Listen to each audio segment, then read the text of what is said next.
Silakan klik tombol subscribe dan aktifkan notifikasi pada tombol lonceng supaya tidak tertinggal video seputar misteri dan pembahasan menarik lainnya, dan klik tombol like juga jika sahabat menyukai video ini. Ini sudah ada penelitiannya. Kalau Anda mau cari lebih jauh, siapa yang meneliti jenenge? Aduh, lali aku jenenge. Tapi dia meneliti dari sejak zaman dulu.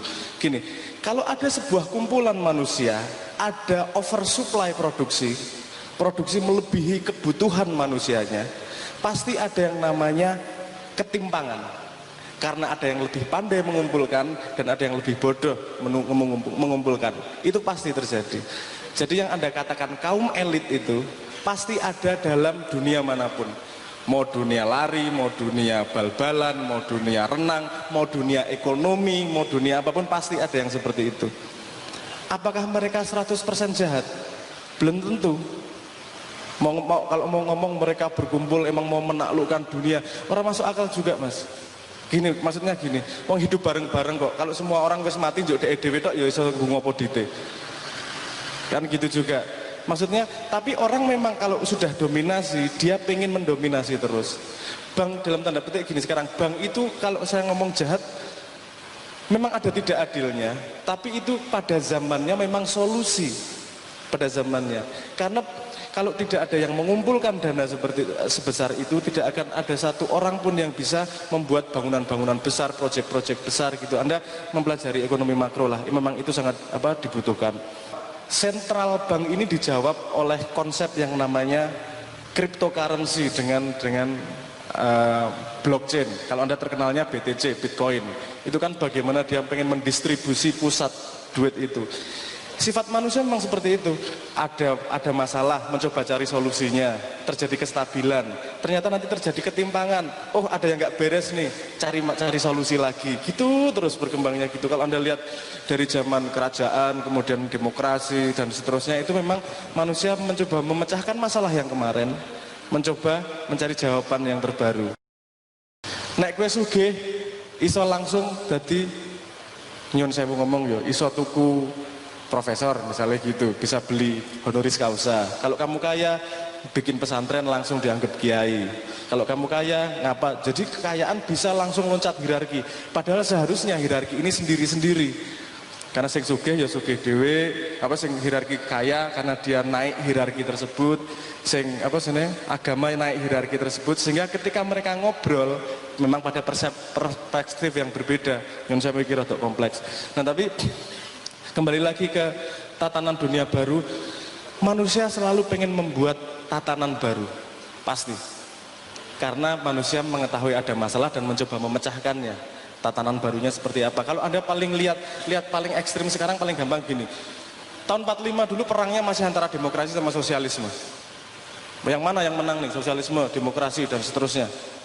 Sekarang yang paling kelihatan paling berhasil yang mana? Negara sosialisme yang ekonominya liberal, kapitalis, Cina. Ternyata dikawin ke loro kuwi. Jadi nggak usah, kalau selain Tuhan menurut saya, kalau sistem manusia orang usah fanatik amat lah. Wong itu konsep-konsep yang perlu diperbaharui terus-terusan kok. Tidak anti kok. Asal kita mau terbuka untuk melihat pertandingan yang sesungguhnya seperti apa. Lebih mudah menyalahkan orang lain dan menyalahkan agen jahat daripada menyalahkan kemalasan diri sendiri. Menurut saya nomor satu, diri sendiri dulu. Kok aku kalah nang kene yo, aku kurang sinau, aku kurang pinter, aku kurang rajin, atau aku kurang apa iki? Perang di situ. Perangnya bukan melawan orang lain, tapi melawan kekurangan diri sendiri. Untuk urusan konspirasi global itu gak sah dipikir. Nomor satu, memikirkan bagaimana membersihkan kamarmu dulu dengan baik setiap hari. Mana ya, kamarmu dhisik beres, omahmu beres, lingkunganmu, baru lagu mikir global.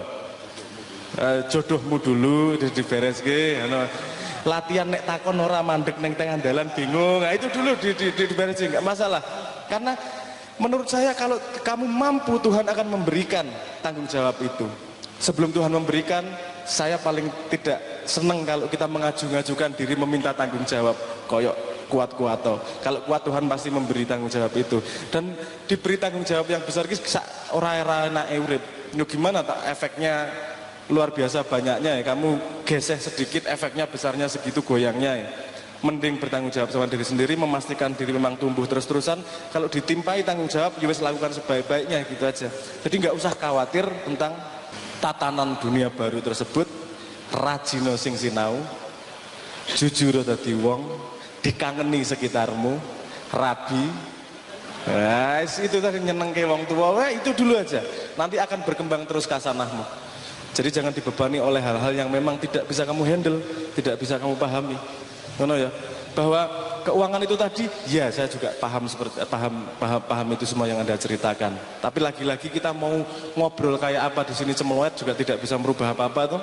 Nah, mending asah gergajinya, asah dirimu sampai tajam. Ketika dibutuhkan dia siap untuk menggergaji pohon. Itu kalau Anda mau riset lebih jauh yang namanya Pareto distribusi. Pareto distribusi itu di mana ketimpangan pasti terjadi. Itu hukum alam nih.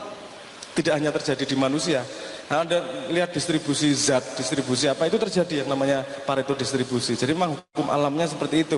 Kalau ada kelebihan oversupply pada sesuatu, pasti ada ketimpangan. Kenapa? Karena ada hubungan sama manusia kepandainya mencari sesuatu tersebut. Saya tadi mencontohkan distribusi wanita mendapatkan pria kan yo adil toh. Terus yang ganteng banget, kareng ngelirik, ngetok lincak ini wis melu telu. Lah kowe setengah mati lek golek kan. Itu emang sepertinya ketidakadilan. Makanya menurut saya manusia masing-masing itu punya kemampuannya sendiri pada lomba tertentu. Enggak semuanya harus cari duit jane. Makanya kalau menurut saya Islam mendorong kamu menemukan dirimu sendiri dan menemukan manfaatmu pada puzzling masyarakat ini. Kan gitu. Karena kita diberi mimpi yang sama soalnya. Kita merasa mimpinya semua orang kudu soge, mimpinya semua orang kudu berkuasa. Padahal ekspresi tiap manusia bisa sangat berbeda-beda. Kan gitu. Nah sekarang masalahnya, ini tidak melebar aku. Pada konsep demokrasi yang menemani adalah konsep meritokrasi. Pernah dengar ya?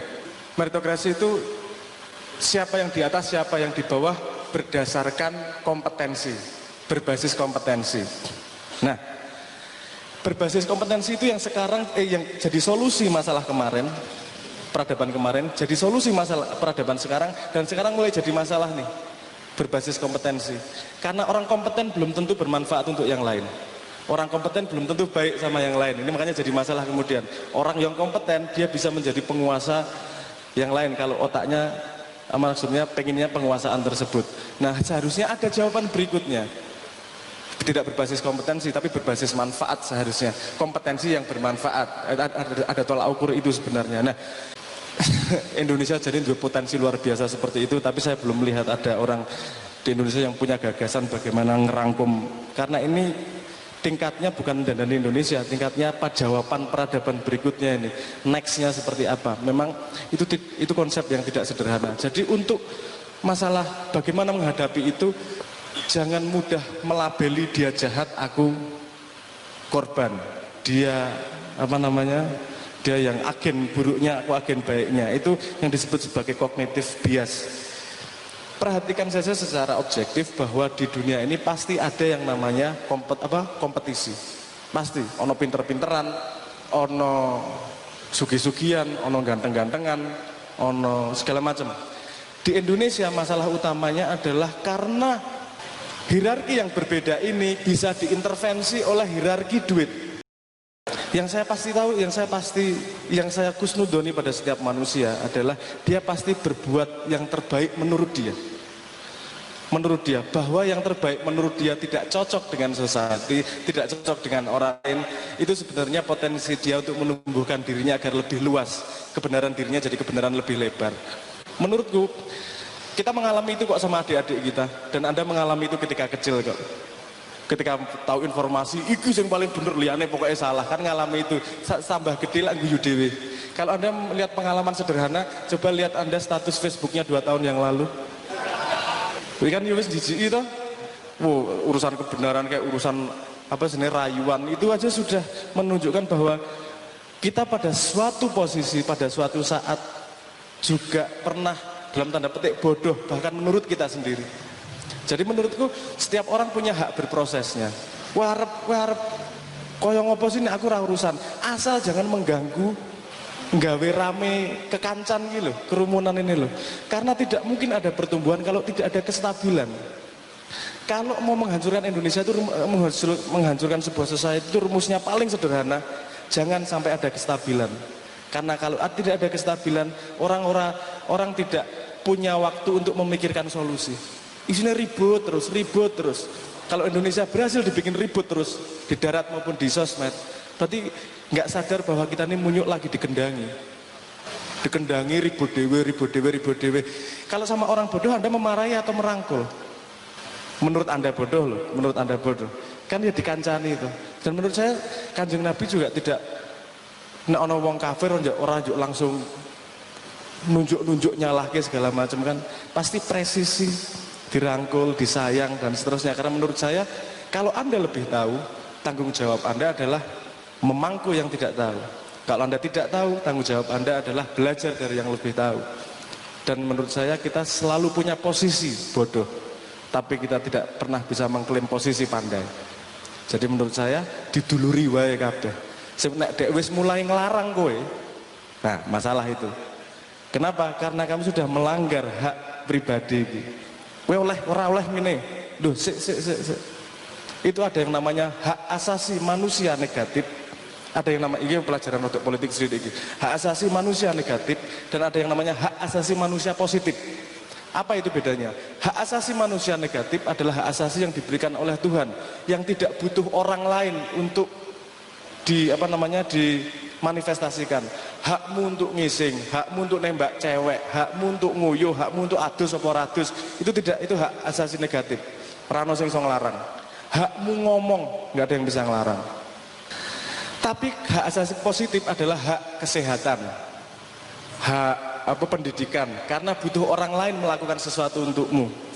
Nah, ketika sudah mulai nyambung yang hubungan sama orang lain, nah itu mulai diperhatikan nih. Nah, dek wis mulai ngelarang kowe ngomong iki, mulai memaksa kamu ngomong gini. Nah, itu sudah melanggar apa yang diberikan oleh Tuhan. Bahwa kemudian nanti ada sing ngene, kalimatnya orang enaki. Itu pasti ada efek sosialnya kepada dia sendiri.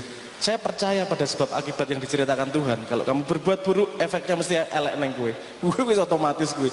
Bagian dari syahadat saya adalah percaya sebab akibat yang diceritakan oleh Tuhan. Kalau seperti pernah saya katakan, kalau Anda punya musuh, Anda bisa membunuh semua musuhmu hanya dengan satu modal, sabar. Sabar, musuhmu mesti mati. Tunggu nono, mesti mati. Mung sabar wae, mati gue mesti. Saya sabar wae. Mbuh kapan tuwa kowe ndisikan padha ndisikan sing mati mesti mati to. Jadi maksudku, mari kita membawa yang primer apa, yang sekunder apa. Yang menurut saya begini. Nabi Isa adalah mercusuar cinta. Nabi Muhammad adalah mercusuar kebijaksanaan. Sifat dari pengetahuan adalah memisahkan satu sama lain. Ini kambing, jenisnya apa, membedakan. Tapi sifat dari kebijaksanaan adalah mencari yang sama dan membuat masyarakat yang lebih adem, ayem, stabil. Dan Anda sudah mengalami setiap hari, setiap hari mbah ora. Tips wae sing jomblo. Kalau Anda mencari pacar, jangan pakai pengetahuan, pakai kebijaksanaan. Cari yang sama, jangan cari yang beda. Dik seneng apa, Dik? Pecel lele. Jangan pengetahuan. Pecel lele itu tidak baik untuk kesehatan, Dek. Ora ditampa gue. Cari kesamaan, pesen pecel lele. Aku ya seneng ya, Dek, pecel lele. Wah, mesti gitu kan alurinya. Kenapa? Karena kebijaksanaan kesamaan membawa kedekatan. Kalau kita saling ngomong perbedaan terus, kapan kita akan stabil dan menjadi masyarakat yang damai? Silakan klik tombol subscribe dan aktifkan notifikasi pada tombol lonceng supaya tidak tertinggal video seputar misteri dan pembahasan menarik lainnya, dan klik tombol like juga jika sahabat menyukai video ini.